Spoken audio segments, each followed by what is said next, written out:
Hello दोस्तों, स्वागत है आप सभी का आपके अपने चैनल बेसिक नॉलेज में। दोस्तों आज के वीडियो बहुत ही स्पेशल होने वाला है सभी विद्यार्थियों के लिए जो अभी एग्जाम देने वाले हैं। जी हाँ दोस्तों, इसमें हम लोग देखने वाले सभी पार्ट का सार इन सिंगल वीडियो, तो इसको ध्यान से थोड़ा देख लीजिए, इसको कहानी के तौर पर सुन लीजिए। जी हाँ दोस्तों, ऑब्जेक्टिव क्वेश्चन अगर मैं बता भी देता हूं तो आप लोग को अच्छे देख लेते हैं, लेकिन क्या ऑब्जेक्टिव क्वेश्चन वही पूछ आएंगे? हिंदी सब्जेक्ट है दोस्तों, आप लोग को चैप्टर में कहीं से भी उठाकर दे सकते हैं। अगर आपको पार्ट का सार ही पता चल जाए तो फिर क्या ही लाभ ना, क्या ही बताएं। तो दोस्तों बिल्कुल टर्म 1 का जितने सारे चैप्टर हैं, इससे पहले दोस्तों मैं एक चैप्टर का अपलोड कर चुका हूं, उसको छोड़कर जितने सारे आप लोग सिलेबस में सभी का सार लेकर आया हूं। जल्दी से इसको देख लो और सभी दोस्तों को फटाफट शेयर कर दो। सिर्फ एक वीडियो में सारी कहानी का सार पता चलेगा, सारा कहानी आपको पता चल जाएगा। अब कोई भी सवाल आए बिल्कुल छूटना नहीं चाहिए, अब कोई भी सवाल आए बिल्कुल फोड़ दो। तो चलिए शुरू करते हैं दोस्तों आज के इस वीडियो को, और ध्यान से देख लेना, थोड़ा अपना मोबाइल से एक दो बार देख लेना ताकि आप लोग का बिल्कुल रिवीजन भी हो जाए इससे। ठीक है, एक तो आप लोग रिवीजन हो जाएगा, अगर पढ़े हो तो रिवीजन हो जाएगा, सबसे बड़ी बात है। ठीक है, तो चलिए देख लेते हैं। उससे पहले एक छोटा सा मोटिवेशनल कीवर्ड है, उसको देख लीजिए कि रख हौसला वो मंजर भी आएगा, प्यासे के पास चलकर समंदर भी आएगा, थक कर न बैठ ए मंजिल के मुसाफिर, मंजिल भी मिलेगी और मिलने का मजा भी आएगा। चलिए आज के इस क्लास को शुरू करते हैं और देखते हैं इसका सार हम लोग बहुत ही शानदार तरीके से इंटरेस्टिंग वे में सुनते हैं। तो दोस्तों सबसे पहला पार्ट जो निकल के सामने आ रहा है वो है आप लोग का उत्साह और अट नहीं रही है। दोनों जो कविताएं हैं वो लिखा गया है सूर्यकांत त्रिपाठी निराला के द्वारा। दोस्तों मैं इस पर ट्रिक भी आप लोग को बता चुका था, लेखक और लेखिका का और कविता का, कि इसमें दोस्तों किस प्रकार याद करें। देखिए उत्साह और अट नहीं रही है, ये जो दोनों कविता है, ठीक है, और एक कविता इसमें अट नहीं रही है करके, ठीक है, वो भी बताऊंगा अभी। ठीक है, दोनों जो कविता है दोस्तों, उत्साह सूझ को देखकर एक अलग ही उत्साह आती है जो अटता नहीं है, समझ रहे हो, मतलब सूझ को देखकर उत्साह अट नहीं रही है, इस प्रकार याद रखना। सूझ का इतना आभा, इतना तेज प्रकाश है कि उत्साह हमारा अट नहीं रही है, तो इससे याद हो जाएगा सूझ का से सूर्यकांत त्रिपाठी निराला। और इसका जन्म जो हुआ था इनका दोस्तों बंगाल के महिसादल में सन 1899 में हुआ था, मतलब 1899। सूर्यकांत त्रिपाठी निराला का जन्म कब हुआ था? 1899। ऑप्शन में देखोगे तो याद आ जाएगा। चलिए इसका सार को देखते हैं क्या है कहानी, कविता में क्या कहा गया है। तो देखिए प्रस्तुत कविता एक आह्वान गीत है, मतलब इस आह्वान गीत का मतलब बादल से आह्वान करते हैं क्या, किसमें कवि बादल से घनघोर गर्जन के साथ बरसने की अपील कर रहे हैं, मतलब गर्जना तो करो साथ में बरसने की उससे अपील कर रहा है बादल से। बादल बच्चों के काले घुंघराले बालों जैसे हैं, कभी बादल से बरसकर सभी प्यास बुझाने, बादल से बरसकर सबकी प्यास बुझाने और गरज कर सूखी बनाने का आग्रह कर रहे हैं। कवि क्या कर रहे हैं कि बरस जाओ बादल ताकि सभी की प्यास बुझाए, मतलब बादल से वो बरसने का आग्रह कर रहा है कि पानी गिराने का आग्रह कर रहा है ताकि सभी का प्यास बुझाए और तुम्हारी गर्जना सुनकर सभी सूखी हो जाएं।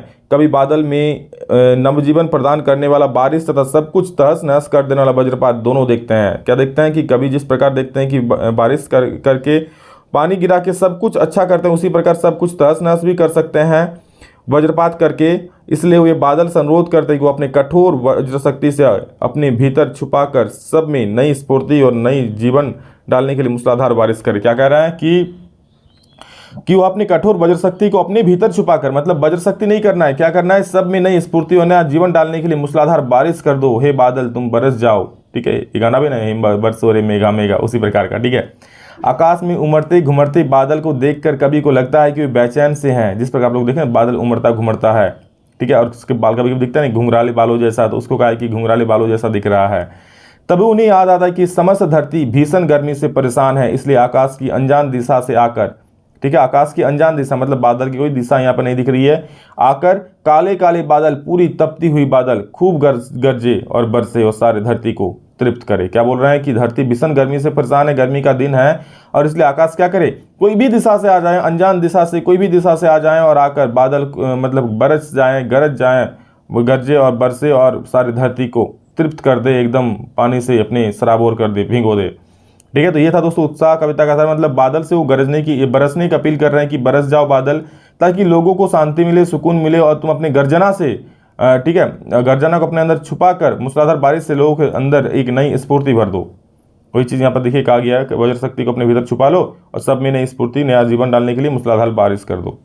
चलिए अब हम लोग देख रहे हैं अट नहीं रही है उसका सार। ठीक है, बस इतना समझ जाओ, कोई भी क्वेश्चन आएगा ना दोस्तों ऑब्जेक्टिव छूटेगा नहीं, ये तो मेरा वादा है। देख लो क्या है, अब मैं दोस्तों ऑब्जेक्टिव बना सकता था, ऑब्जेक्टिव आप लोग ज़्यादा पसंद करते हैं, मुझे मालूम है, जो बहुत ज़्यादा बच्चे देखते हैं, बट मुझे कितने बच्चे देख रहे हैं इससे फर्क नहीं, जो सच में इफेक्टिव है आप लोगों के लिए, जो सच में कारगर मैं उसको बता रहा हूँ।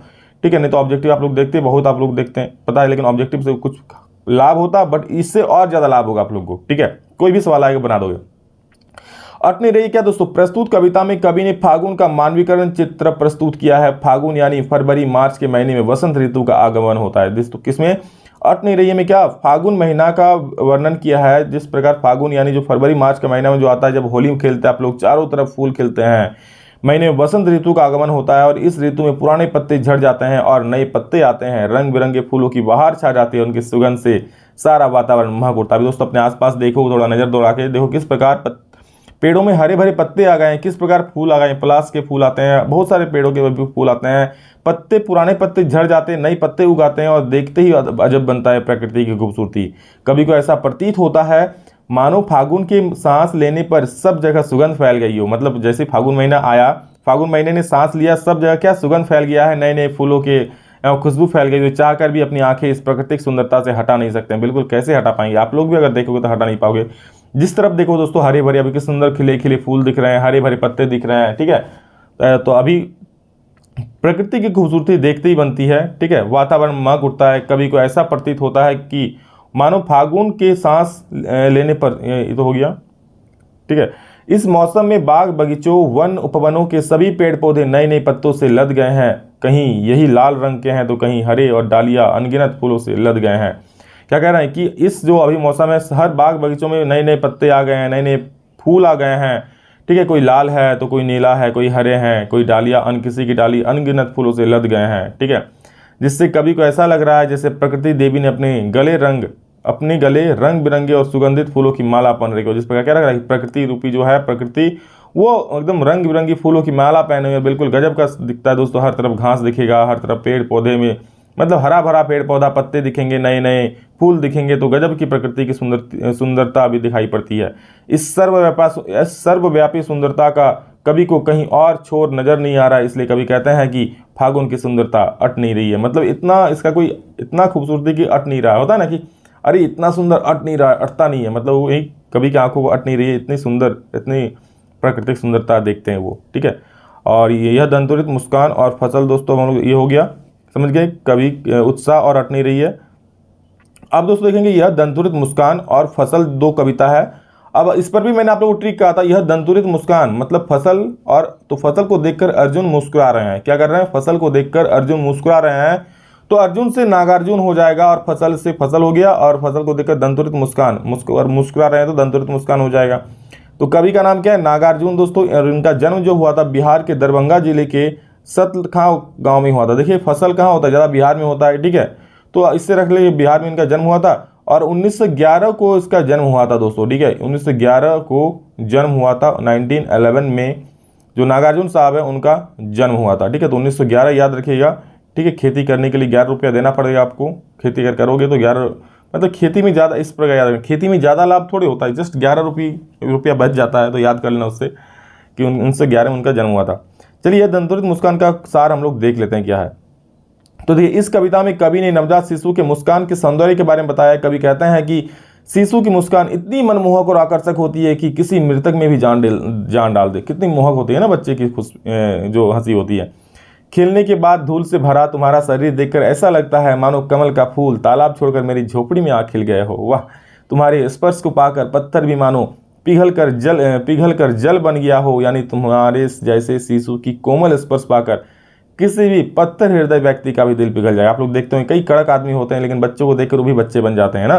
देखते हैं कई सख्त होता है ना, सख्त आदमी, वो भी छोटे बच्चों को देखकर छोटे बच्चे बन जाते हैं, मतलब उनका भी दिल पिघल जाता है। इस प्रकार उनका दंतुरित इतना, मतलब इतना खूबसूरत मुस्कान ही है उनका।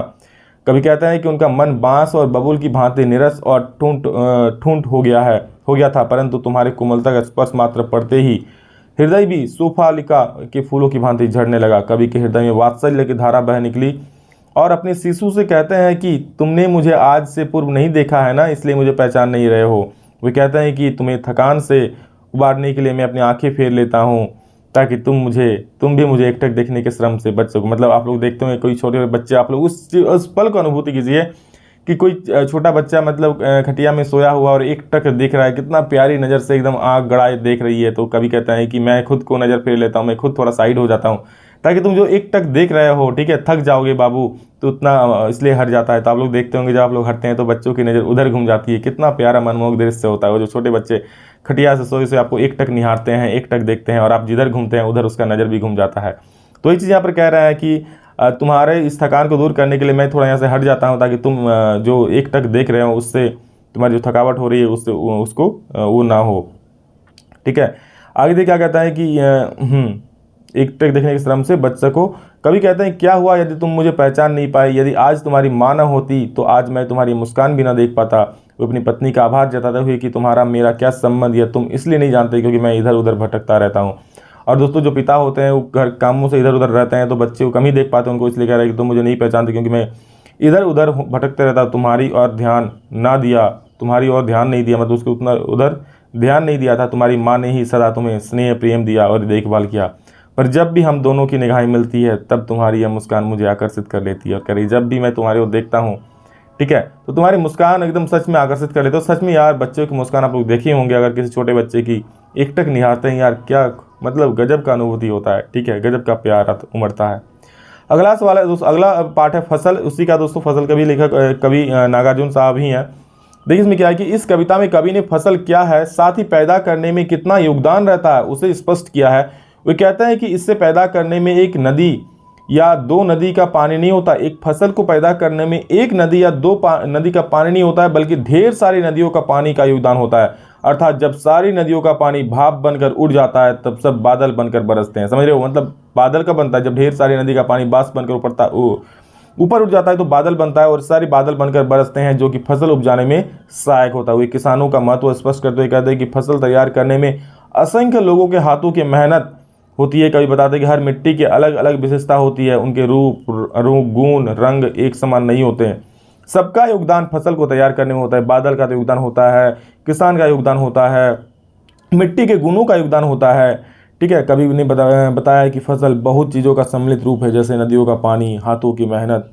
मतलब फसल क्या क्या रूप है, नदियों का पानी है जो आदमी लग रहे हैं, हाथों का मेहनत है, विभिन्न मिट्टियों का गुण है, तथा सूरज की किरणों का प्रभाव है, तथा मंद हवाओं का स्पर्श। फसल यही तो है दोस्तों, लोगों की मेहनत। ठीक है, बादलों के द्वारा, मतलब क्या, बादलों के द्वारा बरसाया गया पानी, नदियों का पानी, मिट्टी के गुण, ठीक है, और सूर्य की किरण का प्रभाव और मंद हवाओं का स्पर्श, इन सब के मिलने से ही हमारी फसल तैयार होती है। ठीक है, तो फसल के बारे में कहा गया फसल कैसे तैयार होती है। तो इसमें बादल बरसते हैं, नदियों का पानी ऊपर उठती है तो नदियों का हाथ है, बादल का हाथ है, जो लोग काम करते हैं उनका हाथ है, मिट्टी के गुण का हाथ है, फिर मंद स्पर्श मंद जो हवाई चलते हैं उनका हाथ है, सूरज की किरणों का हाथ है। ये सारे फसल को तैयार करने में अपनी महत्वपूर्ण भूमिका निभाते हैं। ठीक है, अगला है दोस्तों बाल गोविंद भगत, जो कि आप लोग का पाठ है ये कहानी टाइप का, और इसके लेखक हैं रामवृक्ष बेनीपुरी। याद रख लीजिएगा, बाल गोविंद भगत मतलब क्या, बाल मतलब वही बच्चा, बच्चे पेड़ पर चढ़ते हैं, मतलब वृक्ष पर चढ़ते हैं, तो याद रखिए बाल गोविंद भगत से रामवृक्ष बेनीपुरी। बता दो इससे तो जितने सारे सवाल पूछ जाएंगे दोस्तों वो आप लोगों को ऑब्जेक्टिव ही आएंगे, इसलिए कोई दिक्कत वाला बात है नहीं, ऑप्शन रहेगा, आप लोग आराम से मार दोगे। और इनका जन्म दोस्तों भी बिहार के मुजफ्फरपुर जिले के बेनीपुर गांव में हुआ था। रामवृक्ष बेनीपुरी से बेनीपुर याद आ जाएगा आप लोग को, और सन 1889 में हुआ था। समझ रहे हैं, तो देखिए इसका सार क्या है कि बाल गोविंद भगत मझोले कद के गोरे चिट्टे आदमी थे, उनकी उम्र 60 वर्ष से ऊपर थी और बाल पक गए थे। मतलब क्या, वो मझोले कद के आदमी थे, गोरे चिट्टे थे, उनकी उम्र कितना था, 60 वर्ष के ऊपर था, और जो बाल है वो पक गए थे।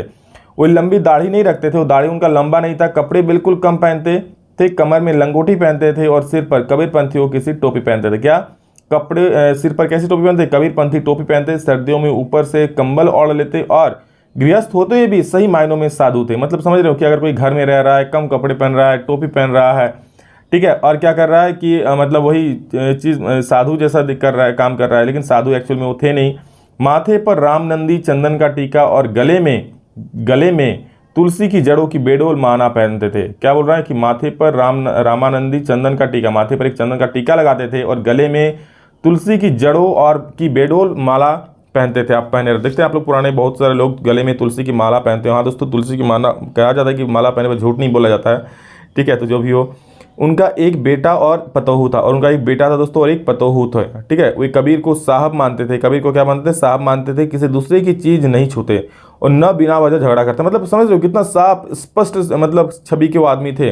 किसी से कोई मतलब नहीं, किसी से कोई झमेला नहीं, बिल्कुल दूसरे की चीज़ों छूते नहीं, और नहीं वो बेवजह झगड़ा करते किससे, उसके पास जो खेती बाड़ी थी तथा साफ सुथरा मकान था, खेत से जो भी उपज होती उसे सबसे पहले सिर पर लाद कर कबीरपंथी मठ ले जाते। और खेत से दोस्तों जो भी उपज निकलता सबसे पहले माथे पर लाद करके कबीरपंथी मठ पर ले जाते थे, और प्रसाद स्वरूप जो भी मिलता उसे उसी से गुजर बसर करते। और जो भी वहाँ से कुछ मिल जाता प्रसाद के तौर पर अपने उन्हें वापस कर दिया जाता। जो अपने फसल उगाते सबसे पहले कबीरपंथी मठ ले जाते और वहाँ से जो कुछ भी मिल जाता उसी से अपना बड़ा प्यारा से गुजर बसर कर लेते थे। वो कबीर का पद बहुत मधुर वो कबीर के पद का बहुत मधुर गायन करते। वो क्या करते, कबीर के पदों का वो गायन करते थे। आषाढ़ के दिनों में जब समूचा गांव खेतों में काम कर रहा होता तब बाल गोविंद भगत पूरा शरीर कीचड़ में लपेटे खेत में रोपनी करते हुए अपने मधुर गानों से को गाते थे। मतलब समझ रहे हो वो दृश्य क्या हो सकता है, जब सभी आषाढ़ के महीने में धान का रोपनी करते उस वक्त समूचा गांव रोपनी कर रहा होता और वो भी क्या पूरा कीचड़ में लपेटे हुए काम करते हुए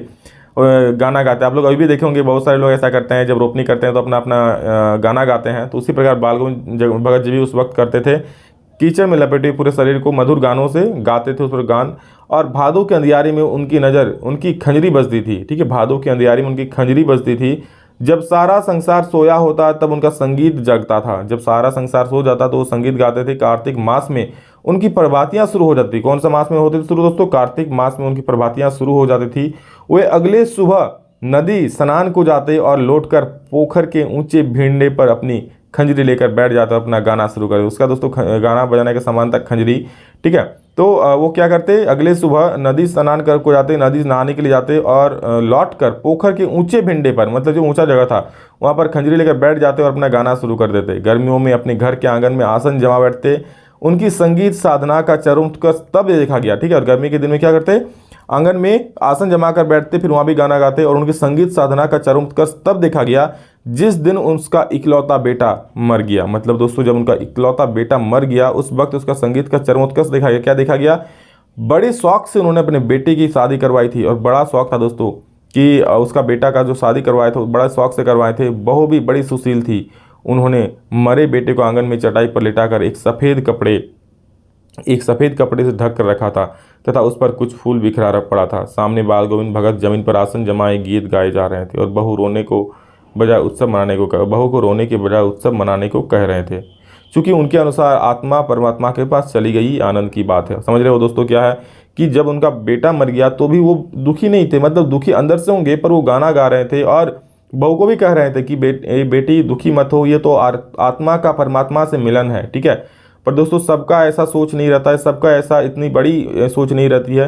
तो उस प्रकार जिस प्रकार वो कबीर के गाना गाते थे उस वक्त गाना गा रहे थे और आंगन में बैठकर, और बहू को भी कह रही थी पतोहू को कि हाँ कि तुम दुखी मत हो, ये तो बल्कि खुशी का समय है कि आत्मा का परमात्मा से मिलन हुआ है। और आगे देखिए क्या बोला है दोस्तों यहाँ पर कि उन्होंने बेटी की चिता को आग भी बहू से दिलवाई। और बेटी की चिता को आग भी दोस्तों बहू से दिलवाई जो कि समाज के खिलाफ है। जैसे ही श्राद्ध की अवधि पूरी हुई बहू के भाई को बुलाकर उसका दूसरा विवाह करने का आदेश दे दिया। समझ रहे कितना मतलब एडवांस प्रवृत्ति की उस वक्त सोच था। ठीक है, कि तब दोस्तों जब ये काम हुआ, जैसे श्राद्ध खत्म हुआ उसने उसके भाई को बुलाया बहू के और उसका दूसरा शादी करने को लेकर आदेश दे दिया कि उसका दूसरा शादी करवा देना। बहू जाना नहीं चाहती थी, साथ ही रहे उनकी सेवा करना चाहती थी। और जो बहू थी दोस्तों वो भी बहुत सुशील थी, आज्ञाकारी थी, वो जाना नहीं चाहती थी, वो साथ रहकर उनकी सेवा करना चाहती थी। परंतु बाल गोविंद भगत के आगे उनकी एक न चली। उन्होंने दलील दी अगर वो नहीं गई तो वे घर छोड़कर चले जाएंगे। और उनके बाल गोविंद भगत ने कहा कि अगर तुम नहीं गई तो वो घर छोड़कर चले जाएंगे। ठीक है, देखिए कितना बड़ा मतलब बवंडर टूट पड़ा, कितना बड़ा दुख आ गया, लेकिन वो जरा सा भी उनको हिले नहीं। ठीक है, वो क्या कह रहे हैं, उल्टा कि जा अपना उसके जो बहू का भाई है उनसे कि उसका शादी करा देना। और बहू वहाँ रुकना चाहती थी, उनको रुकने के लिए मना कर दिया कि तुम अगर कहे कि अगर तुम यहाँ रुकोगी तो मैं यहाँ से चला जाऊँगा। बाल गोविंद भगत की मृत्यु भी उनके अनुरूप ही हुई। हर वर्ष गंगा स्नान को जाते, गंगा 30 कोसों दूर पड़ती थी, फिर भी वे पैदल ही जाते, घर से खाकर निकलते तब वापस आकर खाते थे। ठीक है, समझ रहे कि वो हर वर्ष गंगा स्नान को जाते, गंगा 30 कोसों दूर पड़ती थी, फिर भी पैदल जाते, घर से खाकर निकलते तथा वापस आकर खाते थे। मतलब रास्ते में कहीं खाते नहीं थे, बाकी दिन उपवास पर। ठीक है, मतलब घर से जब निकलते थे तब खाते थे और जब जितना दिन चलता था पैदल चलते थे, बाकी दिन भूखे रहते थे, फिर घर आकर ही वो दोस्तों वापस खाना खाते थे। किंतु अब उनका शरीर बूढ़ा हो चुका था। इस बार लौटे तो तबीयत खराब हो चुकी थी। इस बार जब गंगा स्नान से लौटे तो उसकी तबीयत खराब हो चुकी थी। किंतु वे नेम व्रत छोड़ने वाले न थे। किंतु ये जो नियमित व्रत करते थे वो छोड़ने वाले नहीं थे। वही पुरानी दिनचर्या शुरू कर दी और उनका पुराना दोस्तों दिनचर्या शुरू कर दिया था। लोगों ने मन किया, परंतु ये लोगों ने मना किया दोस्तों कि अब बूढ़े हो चुके हो, इस प्रकार काज ना करो, अपना थोड़ा शरीर का भी ध्यान रखो। पर उनके टस से मस न हुए। एक दिन संध्या में, यहाँ संध्या होगा शायद, ठीक है, एक दिन संध्या में गाना गाया, परंतु भोर में किसी ने गीत नहीं सुना। जाकर देखा तो पता चला बाल गोविंद भगत नहीं रहे। ठीक है, शाम को गाना गाए थे और जब सुबह जाकर देखा तो किसी को उनका गाना सुनाई नहीं मिला, क्योंकि अब बाल गोविंद भगत नहीं रहे थे। तो ये था दोस्तों कुछ कहानी। और अब दोस्तों अंतिम पार्ट है, क्योंकि यही दोस्तों लास्ट पार्ट है, और इसके बाद हम लोग टर्म 1 का जितना चीज़ है वो खत्म हो। ये कहानी सुनकर दोस्तों बिल्कुल मतलब क्या कहते हैं, मर्मस्पी कविता कहानी है, तो सुनकर सच में दिल में लगता है इस प्रकार की कहानी सुनकर। देखिए अगला हम लोग कहानी क्या है, माता का आंचल, जो लिखा गया है शिव पूजन सवाई द्वारा। इसका ट्रिक मैंने बताया था कि माता होता है सभी का सहारा होता, मतलब कहीं दुनिया में कोई सहारा नहीं तो माता का सहारा मिलता है। सहारा से सहाय याद रख करिएगा, यानी कि शिव पूजन सहाय। देखिए क्या है ये पाठ में क्या है, कहा गया माता का आंचल पाठ शिव पूजन सहाय द्वारा लिखा गया, जिसमें लेखक ने माँ के साथ एक अद्भुत लगाव को दर्शाया। इस पाठ में ग्राम संस्कृति का चित्रण किया गया है। क्या है, कथा का नाम तारकेश्वर था, कथाकार का नाम तारकेश्वर था। पिता अपने साथ ही उसे सुलाते, सुबह उठाते और नहलाते थे। वही पूजा के समय उसे अपने पास बिठाकर शंकर जी जैसा तिलक लगाते और लेखक को खुशी देती। ठीक है, कथाकार का नाम क्या है, तारकेश्वर, मतलब जो कथा बोल रहे हैं वो तारकेश्वर नाम था। पिता उससे अपने साथ ही सुलाते, मतलब जो लेखक है उनको अपने साथ ही सुलाते। सुबह उठाते और नहलाते भी पिता ही थे। वो पूजा के समय उसे अपने पास बिठाकर शंकर जी जैसा तिलक लगाते और लेखक को खुशी देती थी, और जो लेखक को खुशी देती थी। ठीक है, अच्छा लगता था। पूजा के बाद पिताजी उसे कंधे पर बिठाकर गंगा में मछलियों को दाना खिलाने के लिए ले जाते थे। और पूजा जब हो जाता दोस्तों तो उसे कंधे पर बिठा लेते हैं और गंगा की तरफ चल जाते, मछलियों को दाना देते और राम नाम लिखी पर्चियों में लिपटी आटे की गोलियां गंगा में डालकर लौटते हुए रास्ते में, क्या बोल रहा, राम नाम लिखी पर्चियों में लिपटी आटे की गोलियां गंगा में डालकर लौटते हुए उसे रास्ते में पड़ने वाले पेड़ों की डालों पर झुलाते, अगर झुलाते। ठीक है, मतलब कोई पर्ची होती थी कागज़ का, उसमें राम नाम लिखा होता था, पर्ची में लिपटी आटे की गोली, उसमें आटे की गोली लिपटी होती थी और गंगा में डाल देते थे और लौटते हुए उसे रास्तों में पड़ने वाले पेड़ों की डालों पर झुलाते। और रास्ते हुए दोस्तों कभी क्या करते हैं, उसको कभी को रास्ते में पेड़ों पर झुलाते हैं, उसे झूला झुलाते हैं। घर आकर बाबूजी उन्हें चौके, आप बस कहानी को मतलब पढ़िए नहीं और समझिए नहीं, इसको खुद अनुभव कीजिए हाँ कैसा वो सीन था, तो आपको बिल्कुल भूलेंगे नहीं। घर आकर बाबूजी उन्हें चौके पर बिठाकर अपने हाथों से खाना खिलाया करते और उन्हें घर आकर बिठा देते और बड़े प्यार से अपने हाथों से खाना खिलाते। मना करने पर उनकी माँ बड़े प्यार से तोता, मैना, कबूतर, हंस, मोर आदि के बनावटी नाम से टुकड़े बनाकर उन्हें खिलाती। समझ रहे हो। आगे देखिए क्या है दोस्तों, खाना खाकर बाहर जाते हुए माँ उससे झपट कर पकड़ लेती। खाना खा कर बाहर जाते हुए माँ उसे झपट कर पकड़ लेती और रोते रहने के बाद भी बालों में तेल डाल कंघी कर देती है। और दोस्तों जैसे छोटा बच्चा कैसे खाना खाने के बाद बाहर खेलने के लिए आता है, उसी प्रकार लेखक जाते थे खेलने पर, उसकी माँ उसे झपट कर पकड़ लेती और बालों में तेल डाल देती और कंघी कर देती। ठीक है, रोता रहता फिर भी छोड़ता नहीं बेचारा को।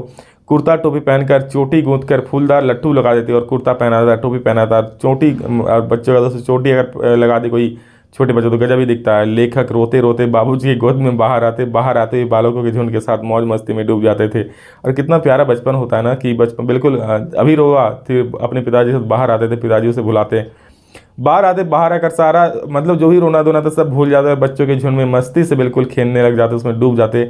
उस चबूतर पर बैठकर तमाशे और नाटक किया करते थे। बस अब चीज़ को सुनो जो अभी आप लोग आसपास के छोटे छोटे बच्चे करते हैं, आप देख भी सकते हो। मिठाइयों की दुकान लगाया करते थे, घरौंदे के खेल में खाने वालों की पंक्ति में आखिरी इसमें चुपके से बैठ जाने पर जब लोगों को खाने से पहले ही उठा दिया जाता तो ये पूछते कि भोजन फिर कब मिलेगा। क्या वो कह रहा है, देखिए यहाँ पर मिठाई की दुकान लगाया करते, आप लोगों वो लोग खेला करता था। घरौंदे के खेल में खाने वालों की पंक्ति में आखिरी में चुपके से बैठ जाने पर जब लोगों को खाने से पहले ही उठा दिया जाता है तो वे पूछते कि भोजन फिर कब मिलेगा।